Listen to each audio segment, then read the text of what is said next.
Welcome to Global Signs, everyone. I'm Bruce Han.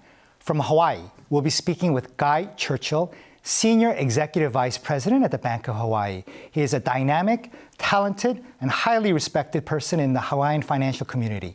Guy, thank you so much for joining us today. Thank you. Thank you. How did the profitability of global banks change during the pandemic? Well, Bruce, we experienced an immediate shock to the banking system, and earnings deteriorated quite rapidly at the onset of the pandemic. And the driving force was really a precautionary approach to asset quality, and subsequently, large provisions for loan losses. And I think the big culprit for that was the unprecedented levels of uncertainty around the duration and severity of the pandemic. But I think it was surprising to most of us, how short-lived it was. Within a year or so, most banks had rebounded to pre-pandemic profitability. And a lot of that came from reversing some of those large provisions as the surge in non-performing loans didn't really materialize as originally feared. And so at this point, most banks have really stabilized their earnings back to pre-pandemic levels, which is fantastic. Now, Guy, how is Hawaii's economy 2 years into the pandemic? We're doing well, Bruce. We're doing well. I think it's been a story of resiliency. As you know, we rely so heavily on the tourism industry as the economic engine for our state. And essentially, overnight, that switch was turned off. We saw unemployment reach over 20%. Many businesses struggled to survive. And so we began to see a pretty robust recovery about a year into it. And a lot of that came from our domestic visitor base. And we've returned to pre-pandemic levels as of last summer. But I would caution that we're still very much in a fragile state. A lot of that has to do with the lack of international visitors, especially Asia Pacific. And so I think a lot of us here in Hawaii are looking forward to welcoming back our Japanese and Korean friends back to Hawaii. And we're hopeful that by summertime, as restrictions hopefully continue to lift, we'll see a lot more demand from the Asia Pacific region.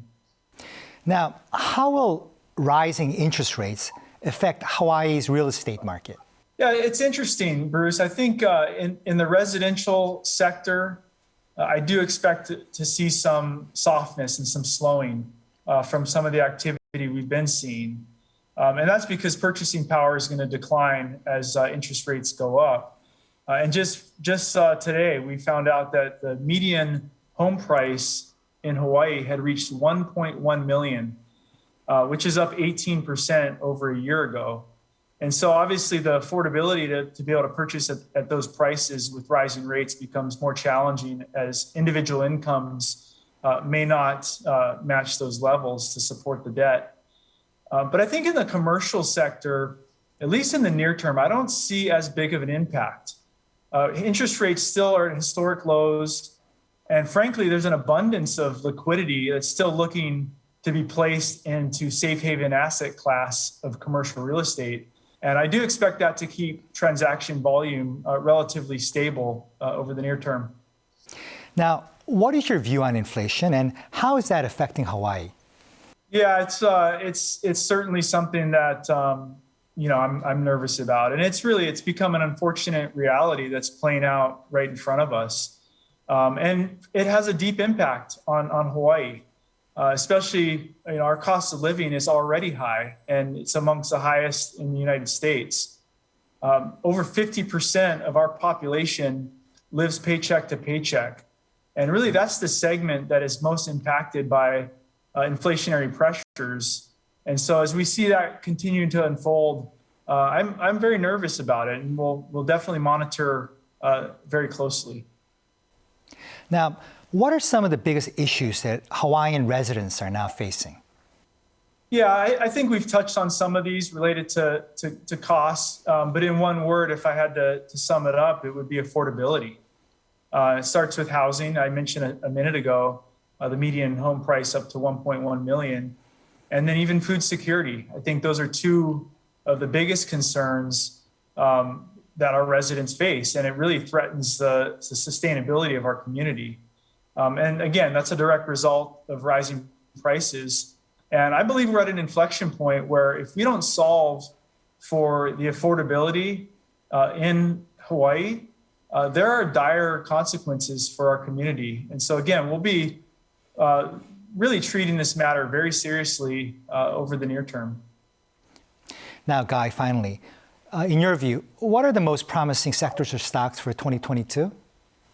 Well, first, I'm certainly not a market expert by any means, and my comments are my opinions and do not represent the views of Bank of Hawaii.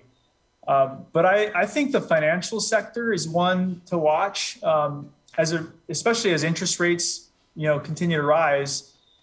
That should lead to some margin improvement, which I think could provide some lift for the banking and financial sector.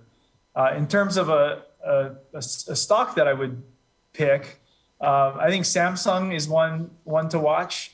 Full disclosure, I'm not a Samsung shareholder, but I am a Samsung product owner, and I've been very pleased with all of my Samsung products over the years. So I think long-term play, I like Samsung.